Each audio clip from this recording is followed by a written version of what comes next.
Retomamos, já com a gravação. Meus amados, eu tinha feito uma pergunta há 5 minutos atrás, é que acabou o tempo do vídeo, e eu não, além de não responder, eu ainda tinha feito outra pergunta, não foi? Não, Chegou a você ia fazer a fazer a pergunta, não. pergunta. Eu ia Você ia fazer? Ia. É. Vocês não ouviram? Não. Então agora eu perdi meu raciocínio. É igual o Vitor falou, não era para ser. Diante das Tá respostas, relacionado aos apóstolos, alguma coisa sobre os apóstolos. se eu lembrar, eu retomo ele. Eu tinha perguntado sobre a questão da... Ah, sim, lembrei. Quais eram os critérios para o apostolado dos tempos bíblicos? Largar tudo e Pela seguir minha Jesus. resposta. Não entendi. Vamos, Qual era o critério? Como é que se tornava um apóstolo? se eu não me engano, um deles é ser testemunho ocular dele. Ele tinha que ter visto Jesus. Certo. Outro além desse? Isso? Não estou lembrado no momento. Se eu tiver Não. eu lembrar, eu falo. Mas por enquanto eu penso nesse só. Entendeu? O que eu me lembro era esse. Basicamente, ser testemunho ocular dele. Entendi. Porque é isso que vai dar como base para a gente responder se existe apóstolo hoje em dia ou não. Porque tem um critério. Você concorda comigo que tem que ter um critério? Você acha que Tem não? que ter Pode uma ser. espécie de curso, né? Pode ser qualquer um, faz um cursinho intensivo aí, um telecurso aí, primeiro, segundo grau, e já está formado apóstolo. Supletivo É cristão. verdade. Abram a Bíblia de vocês em Atos, capítulo 1.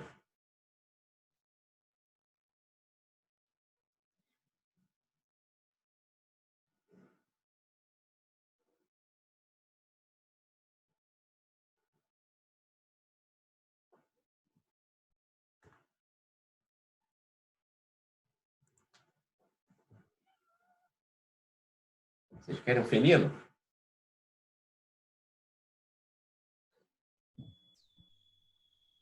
Trazer o culto para brincar com ele. Aí, tá doido para passear aqui em cima, ó. Não sossega, não.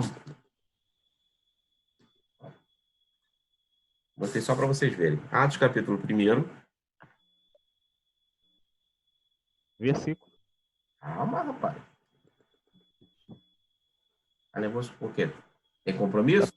É que tá todo mundo te aguardando. Quem achou do 16 ao 20?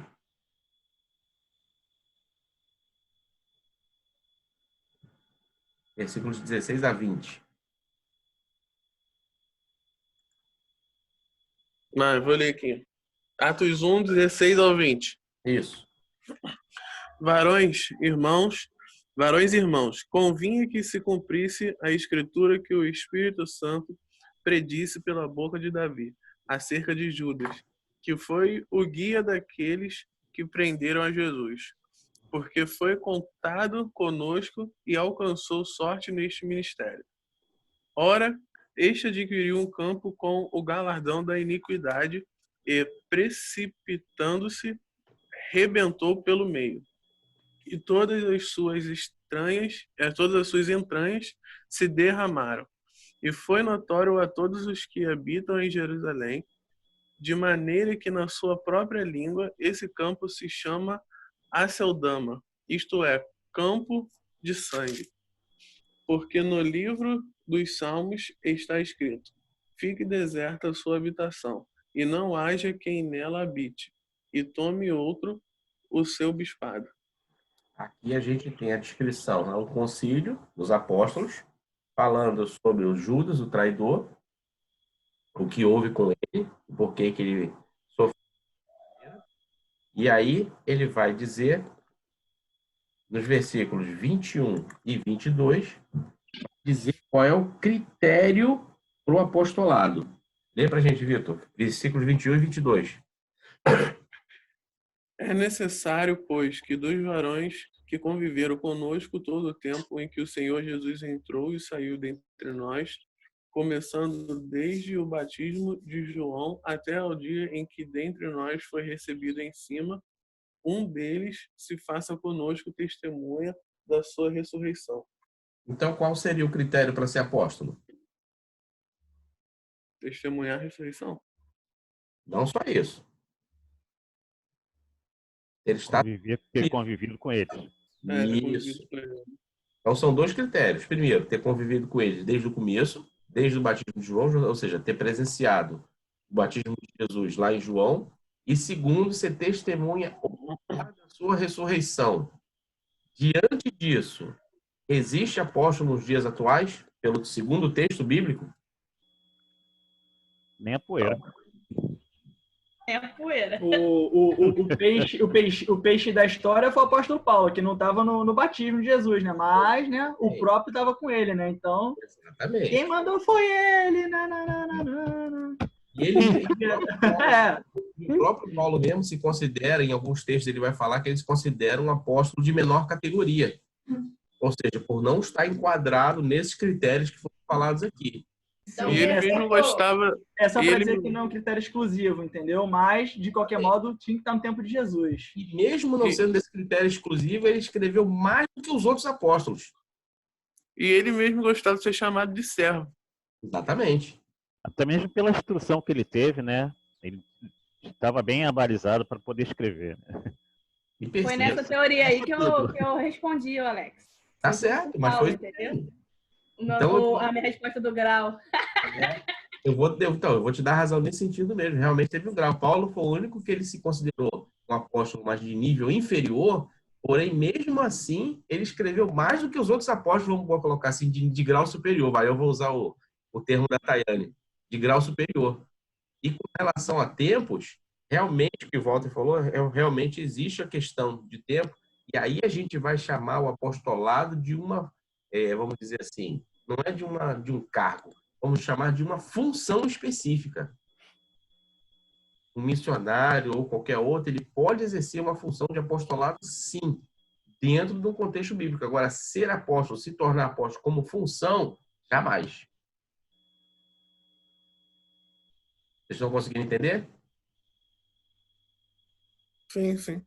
Ele pode ter provisoriamente uma função de apostolado, porque aqui ele está falando aqui, enviado e mensageiro. E aí a gente vai ter que colocar no contexto dos dias atuais. Desculpa. A gente vai ter que colocar no contexto dos dias atuais. Nos dias atuais, o apostolado serve simplesmente como hierarquia. Ou seja, pastores, que hoje, se você olhar em algumas igrejas, o pastor é o final da fila. Né? Pastor já tem bispo, né? E acima do bispo não tem o apóstolo. Eu acho que vai faltar mais um tempinho, daqui a pouco eles vão começar a inventar o cargo de semideus. Tem bispo primaz. Bispo? Não, dentro da categoria do bispo, que é o bispo primaz. Principal. Vai ser o Messias. Isso. Não, pré-Messias. É porque não tem mais o que inventar, gente. O apostolado, as pessoas arrogam para cima a questão não é da função. Ninguém quer ser enviado ou mensageiro, como está no texto aqui. Vai ser enviado e mensageiro e vai lá para a China comunista, onde a pessoa mata crente, onde mata cristão. Ou então vai lá para a Etiópia, onde as pessoas morrem de fome. Vai lá ser enviado e mensageiro. Ninguém quer. Mas né? Deus não mandou a pessoa ir para lá. Deus mandou ficar aqui. Aí a pessoa não vai. E o mais interessante, Vitor, é enviado ou mensageiro. Enviado para onde? Para casa. Pô, vai enganar outro, gente. Pelo amor de Deus. Ninguém quer ser servo, né? Só apóstolo. Ninguém quer ser, como eu tô falando, a questão do apostolado não é nenhuma questão de função. Tudo que vocês falaram está certo. Existem os tipos de apostolado, existem tempos de apostolado, e como a Thay falou, existem graus também de apostolado. Mas isso é com relação à função, com relação ao exercício da função. Com o exercício da hierarquia, isso não existe. Não existe hierarquia apóstolo nos dias atuais. Isso é simplesmente uma invencionice para querer dizer que é acima do pastor. Ou seja, dependendo de algumas igrejas, falam assim, você é pastor? Então você ainda tem muito que crescer ainda. Isso é para vocês verem o grau que chegamos. Eu quero encontrar, se Deus quiser, um apóstolo desse um dia aí, um desses caras fala assim, vem cá, você foi enviado para onde? Você está indo fazer mensagem aonde? Em casa, nos cultos? Isso não é ser envio. Aí ele vai chegar e falar, não, Deus deu um para apóstolos, outro para pastores, outro para... Pronto, aí entra a polêmica toda. Terrível. Então, o apostolado no sentido bíblico, tá? No sentido de função, ele existe. Mas o apostolado, no sentido de cargo comissionado, ficou naqueles. Tanto que os critérios eles eram muito claros para definir o que era um apóstolo. Amém? Então, parabéns a todos pelas respostas aí, estão todos certos. E a doutrina dos apóstolos, que é o que a gente vai tratar logo em seguida, justamente serve para isso. Ou seja, o apóstolo ele não só chega para enviar uma mensagem, ele chega para manter a doutrina. Ou seja, é se preocupar com a doutrina. Se uma pessoa chega, se diz apóstolo, e diz que tem outra doutrina, pode ter certeza que não foi enviado por Deus. Todas as doutrinas que a gente precisa já estão na palavra. Não tem nada mais para ser, vamos dizer assim, descoberto no sentido de, meu Deus, descobrir uma nova doutrina. Descobrir uma coisa que vai mudar a cara da igreja, vai mudar, agora a igreja vai explodir, vai crescer. Tudo que é necessário para a igreja está contido na palavra.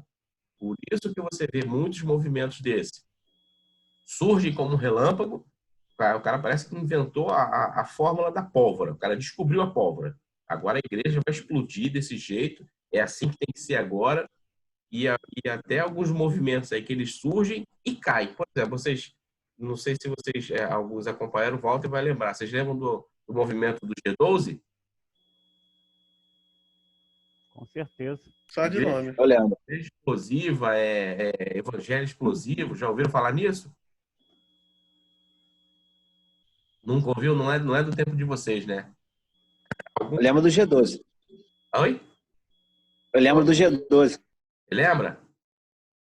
Lembro. O que você lembra do G12? Na época era um escândalo, né? Muita heresia, um monte de coisa errada. Sim. Fora da Bíblia. O Walter está procurando... Uma coisa que explodiu em vários locais. Tá procurando aqui o livro. O que há por trás do G12 que eu tenho. Sim, sim. Vocês acreditam que eu já participei de uma reunião do G12?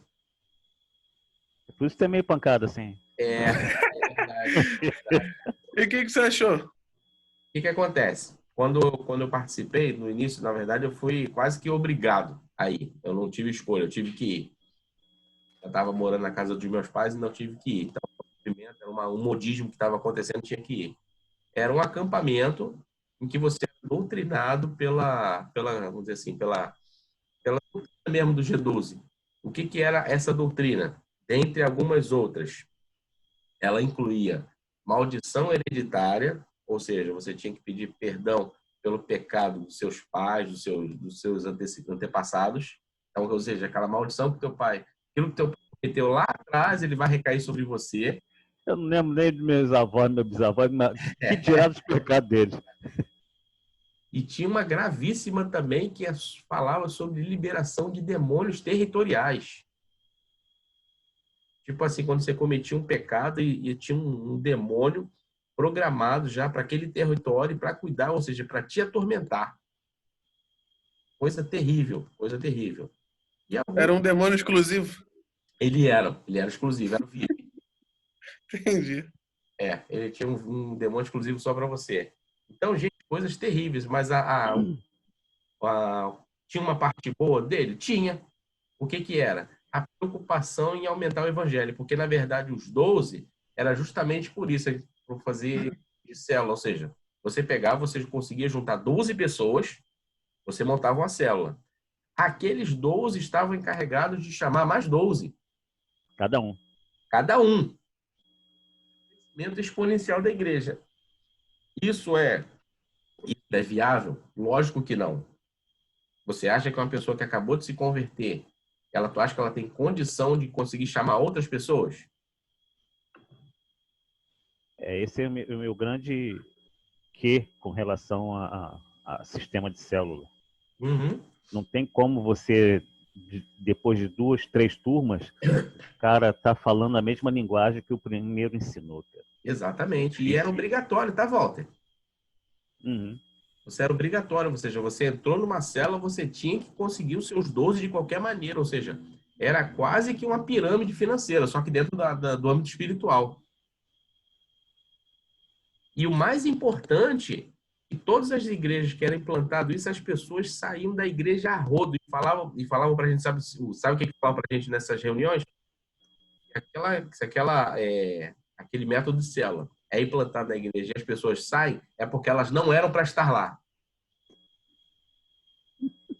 Coisas terríveis, quer dizer, os certos não eram quem já estava lá, não eram teus pais, teus avós que nasceram e que foram criados na igreja. Não, o certo era você que chegou lá e se eles saíssem, o errado era eles. Consegue perceber o grau da coisa ruim que isso era? Chegou a participar de até algum... meio orgulho, né? Exatamente. Chegou a participar de alguma reunião, fogueira santa para queimar pecado, essas coisas assim? Participei. É um curso intensivo que você faz, entendeu? Cada igreja manda o seu... Na época eu estava na igreja junto com meu pai, já falei, já dei spoiler. E aí você tinha que ir para lá, e aí você tinha que ir no papelzinho, colocar seus pecados ali, fazer a fogueira e queimava tudo. Aí tava pronto para pecar de novo. Ah, é.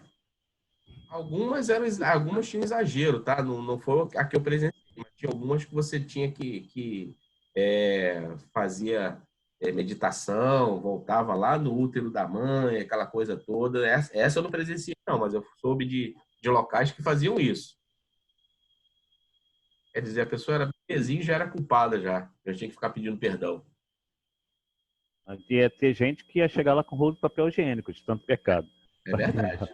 E, Alexandre, você falou de demônio territorial, você falou desse pecado hereditário, isso está parecendo um sistema muito forte para oprimir as pessoas para ficar, digamos que, refém da igreja, né? Porque se tem demônio territorial e se tem pecado hereditário, eu vou correr para a igreja para conseguir refúgio e que eles me ajudem. Então, o que acontece? A proposta em si, ela era até boa, ou seja, era com relação ao crescimento exponencial da igreja. Mas a doutrina que estava embutida por trás disso era altamente demoníaca. A proposta era boa. Poxa, quem não quer crescer a igreja? Só que o método de crescimento não era nem um método de crescimento, era quase que uma contaminação de vírus. E vírus é que se espalha desse jeito. Tanto que você está vendo o coronavírus aí se espalhando para tudo que é lugar. Então, não é assim que a coisa funciona. Não é você conseguir 12 pessoas e aquelas pessoas têm obrigação de conseguir outras 12. Às vezes, nem aquelas 12 conseguem se sustentar. Então, continuando, dando sequência.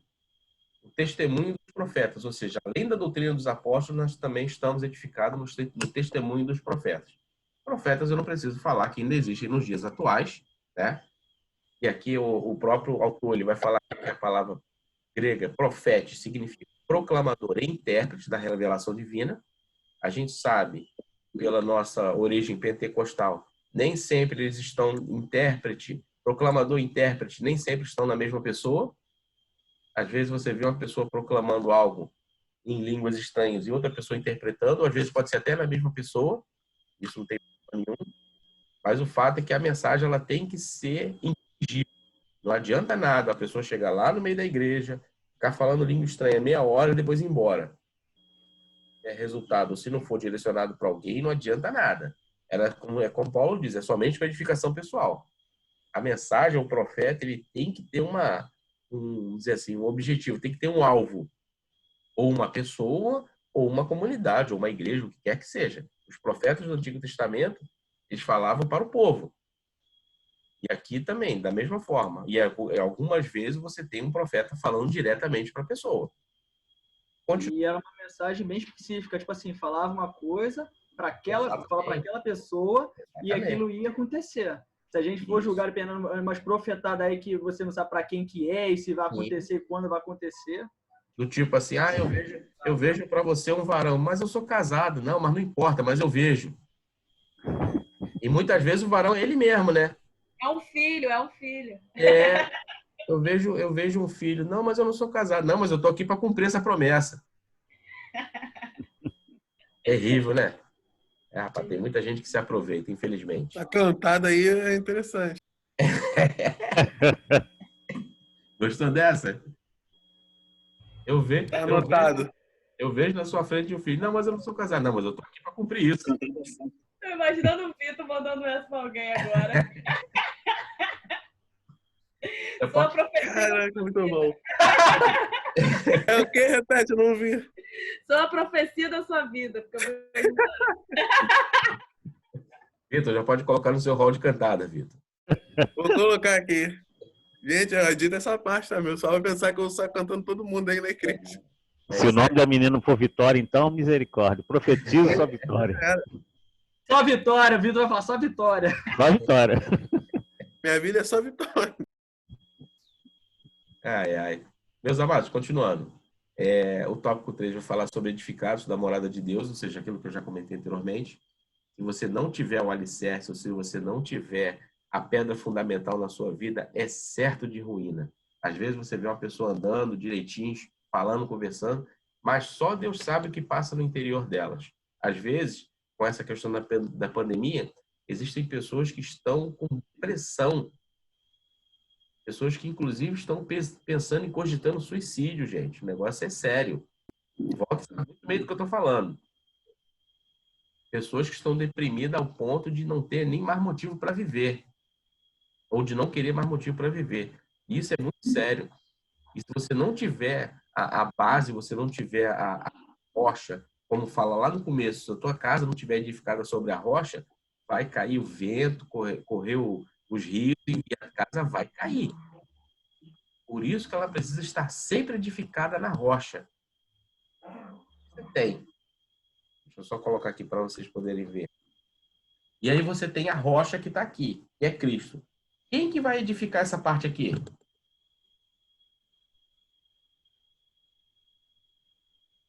Quem vai a parte acima da angular, tá falando?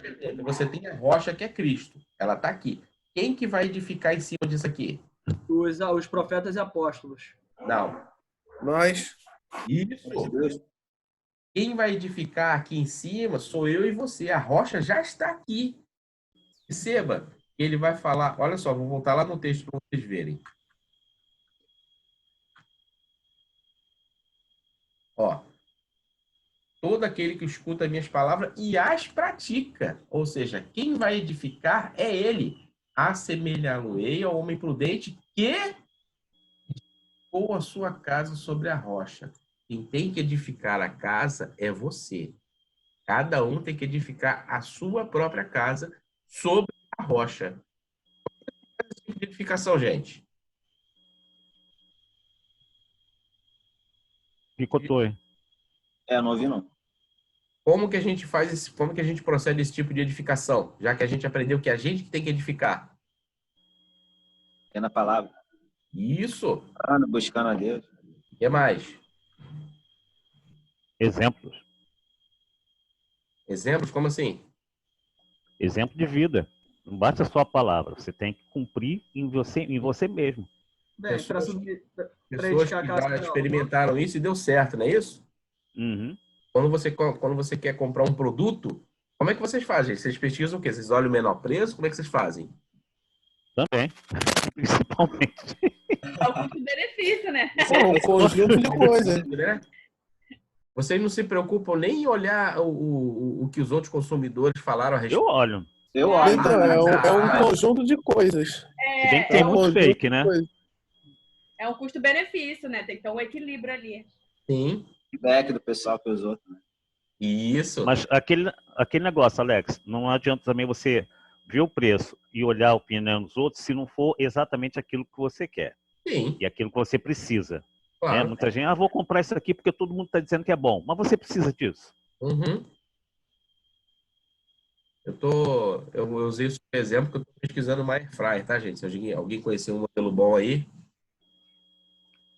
Dizendo o Precisam quê? Airfryer. Ah, tá. Frita sem usar óleo. Eu sei, Tá. pessoal, eu conheço um pessoal que gosta de usar isso aí, só que eu não sei marcador, não. E Alexander, no caso, no caso ele é bom para fazer, obviamente, sem fritura, mas para lavar ele também é simples também ou ele dá trabalho para limpar depois? Também. Eu sinceramente, a minha esposa ela tinha comentado comigo a respeito e eu tinha brecado ela pela péssima experiência que eu tive na pipoqueira que não usa óleo. Eu lembro você falando isso, que eu gosto de comendo borracha. Rapaz, nunca queiram experimentar uma pipoca dessa, cara. Parece ser borracha. Pelo amor de Deus, cara. Mas aí me falaram que realmente que a airfryer ela fica bom porque ela frita os alimentos, ou cozinha os alimentos sem óleo, não fica a Não, mesma a fry é bom. A fry é bom. É bom. coisa. Dizer que é bom. Então, Tem que é gostoso, não é ruim não. Fica bom. fica, Eu já né? comi batata doce na airfry, frita, né? Muito boa. E É? eu não gosto de batata doce. É mesmo? Batata frita, fica bonzão. Batata Tem frita? um óleo. Fica sequinho. É Fica mesmo? bom. Arroz também. Muito bom. Arroz. Só me falaram mal da batata frita. Falaram que a batata frita fica meio esquisita. Mas O que falaram para mim é o seguinte, dependendo do modelo, se for muito baratinho, as outras coisas ficam ótimas, mas a batata frita fica ruim. Mas a que eu comi tava boa. Ava? É. Acho que depende da marca. É isso, depois eu quero a Eu marca acho que dela. depende da batata. Eu ouvi uma vez que a tal do George Forster não prestava, não. É? É. Misericórdia. Eu tô pesquisando, tá, gente? Se alguém tiver alguma Alex, aí. mas tá pesquisando a questão de preço ou já sabe qual modelo você quer, pelo menos? Não, eu não sei qual modelo, não. Eu quero pesquisar uma que seja boa. Ah, tá, porque não sei se E com a no dia a abertura dia do que comércio batata. eles vão fazer uma promoção, então pode ficar atento aí ao período, logo assim que terminar a pandemia ou abrir o comércio aí. Aham. E tem dois aplicativos que eu fico olhando aí vez ou outra para ver se a promoção é muito boa ou não, que é a Promobit e o tal do Pelando. Aí você Aham. pode botar para ativar a notificação, para avisar, entendeu? Quando tiver uma boa promoção. Ô, Com gente, relação ao e a EBD? o modelo eu ainda não pesquisei muito, Saímos, não. saímos da edificação para batata frita? Calma. Mas, gente, nosso corpo é templo do espírito. A gente tem que ter Isso. Tá certíssimo. É, e daqui a pouco tá bebendo coca. É. Tá quase dando meio-dia, né? Isso que mata, né? Pessoal, eu usei esse exemplo para que vocês falassem, ou seja, em poucos minutos vocês me deram alguns feedbacks, alguns retornos sobre uma coisa que eu pesquisei. A edificação, como a gente estava voltando aqui, eu não falei só à toa, não, Walter, não falei só sobre batata frita, não, tá? Se liga. Eu falei justamente com relação a isso, porque não é como é que você se edifica, não é só com relação à palavra, não é só com relação à leitura bíblica, ou seja, com relação a testemunho também. Ou seja, pessoas que usaram toda essa receita aí e deram certo. Você vai ter pessoas aí que usaram essa receita e deram errado, deu, mas às vezes o problema está na pessoa, não na receita. É igual fazer bolo. Exatamente. Tem umas pessoas que conseguem fazer maravilhosamente. As outras metem a mão no bolo, sola tudo. Exatamente. Pessoal, tem menos de 10 minutos para encerrar, tá? Vou ser o mais conciso possível. Então, essa questão do edifício bem ajustado, ou seja, como a Thay bem lembrou, somos o templo do Espírito Santo. Obrigado, Thay, pela dica. Tamo junto, Alex. E o motivo da escolha desse aparelho que eu falei é justamente para isso, para você comer e comer menos óleo. Você tem que se cuidar mais, entendeu? Tem que pensar em comer coisa que não tenha tanta gordura, porque a conta chega lá na frente. Hoje vocês são jovens, hoje vocês estão aí saudáveis, daqui a pouco vocês têm mais idade, daqui a pouco começa problema de hipertensão, começa problema de diabetes, começa um monte de problemas. Você fala assim, mas por que isso aconteceu comigo? Por que Deus permitiu? Porque lá atrás você começou a plantar isso. Coitado, Deus sempre leva a culpa. Aquela garrafa de 2 litros de Coca-Cola gelada, né, Vitor? Não, eu não sou muito chegado a Coca, não, mas qualquer outro refrigerante é verdade, eu concordo. Né? Aí, tá vendo? Então, e é justamente o próximo tópico que tá aqui, o templo do santo do Senhor, ou seja, devemos nos cuidar. Justamente porque ser um templo, ou seja, tem que ter, você já viu parado por muito tempo um prédio sem manutenção, o que acontece?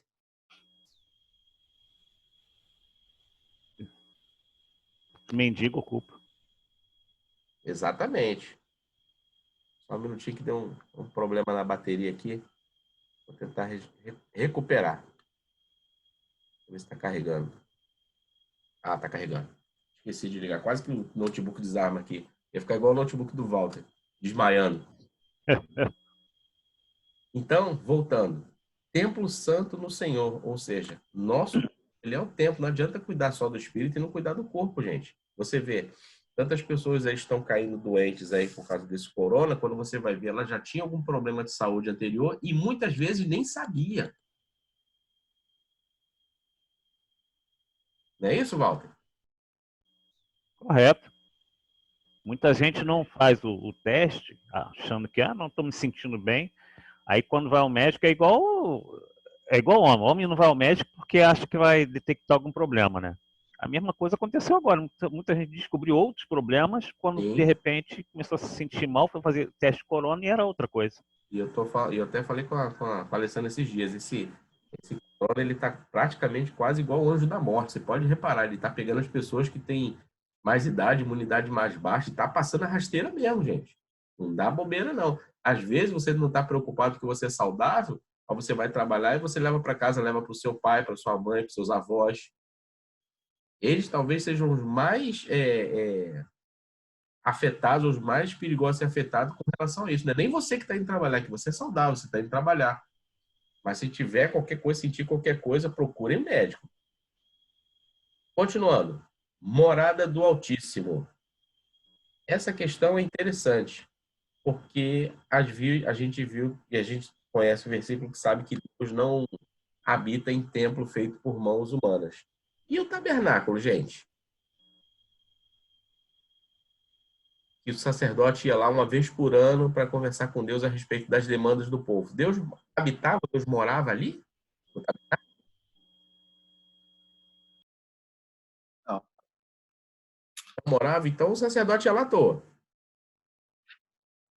Não, mas ele se fazia presente quando eles estavam lá. Uhum. Eu acredito assim. Sei. Eu acho que no Velho Testamento muita coisa era palpáveis. Porque acho que não se cria sei lá, de alguma outra forma, tanto que tinha sacrifícios para o pecado, sacrifício de adoração. Então muitas coisas eram palpáveis e acho que é mais por aí. Entendi. Quem mais? Não, eu acredito que Deus estava ali, só que Deus não fica restrito ali. Uhum. Basicamente isso. Quer dizer, Deus esperava um ano para chegar uma pessoa para conversar com ele? Parece muito solitário. Né? Parece? Mas e se o mundo não fosse criado? Se eu tivesse o Pai, o Filho e o Espírito Santo, eles seriam solitários? Não, Bom. rapaz, foi só uma piadinha. Droga, ele é sério demais.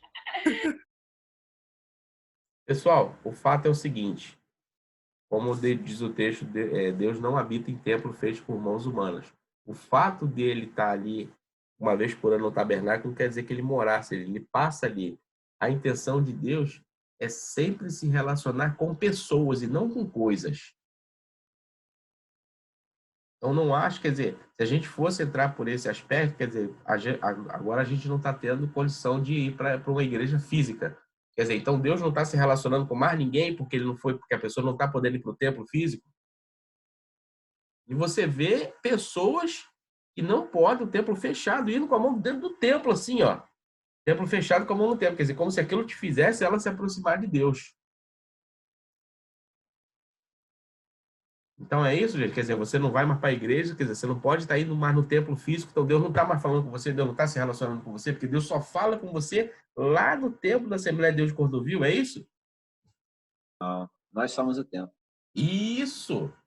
Nós somos o templo, ou seja, Deus fala com você diretamente dentro do templo. Ele habita em você, que é o templo.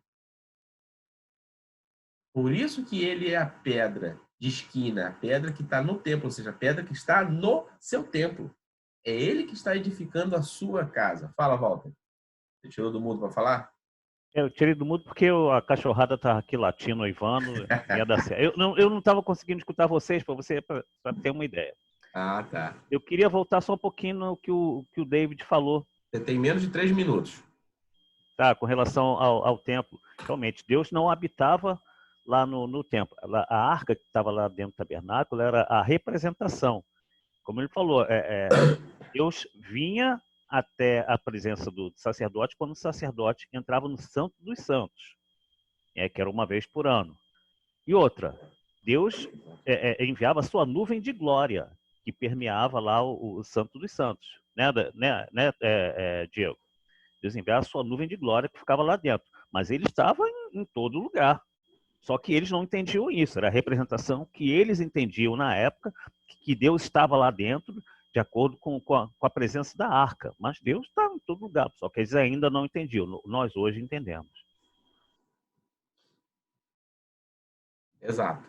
Então, a conclusão do autor, ele diz: a comparação da igreja como um edifício em construção indica que estamos em processo de aperfeiçoamento, até que todos cheguemos à unidade da fé.